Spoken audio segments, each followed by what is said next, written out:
Epione pain management and regenerative centre. ఇక మీ నొప్పులు శాశ్వతం కావు. రాజశేఖర రెడ్డి గారి కొడుకు జగన్మోహన్ రెడ్డి గారు, రాజశేఖర రెడ్డి గారు బీజేపీ పార్టీని ఎంతగా వ్యతిరేకించారో మీకు తెలియదా అన్న? స్వప్రయోజనాల కోసం ప్రజల ప్రయోజనాలను మొత్తము తాకట్టు పెట్టారు. మోడీ కొంగు పట్టుకొని వేలాడుతున్నారు. పోలింగ్ సమీపిస్తుండటంతో ఏపీలో రాజకీయాలు మరింత హీట్ ఎక్కాయి.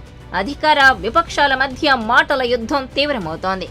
ఈ క్రమంలోనే సీఎం జగన్ కు ఏపీసీసీ చీఫ్ షర్మిల బహిరంగ లేఖ రాశారు.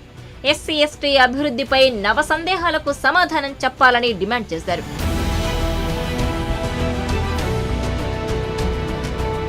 ఎస్సీ ఎస్టీ సబ్ ప్లాన్ నిధులను దారి మళ్లించిన విషయం వాస్తవం కాదా అని ప్రశ్నించారు షర్మిల.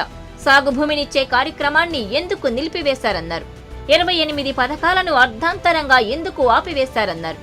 ఎస్సీ ఎస్టీ పునరావాస కార్యక్రమం ఎందుకు నిలిచిపోయిందని లేఖలో ప్రశ్నించారు ఏపీసీసీ చీఫ్. ఎస్సీ ఎస్టీ విద్యార్థుల కోసం తీసుకొచ్చిన విదేశీ విద్య పథకానికి అంబేద్కర్ పేరు ఎందుకు తీసేశారన్నారు.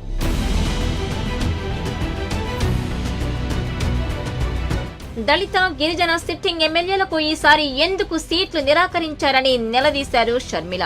ఎస్సీ ఎస్టీలపై ఏపీలో దాడులు పెరిగాయని, ఇది వివక్ష కాదా అని అన్నారు.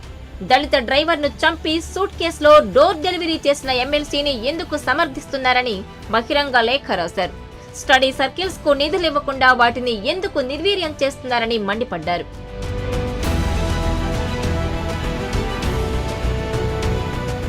నమస్తే అండి.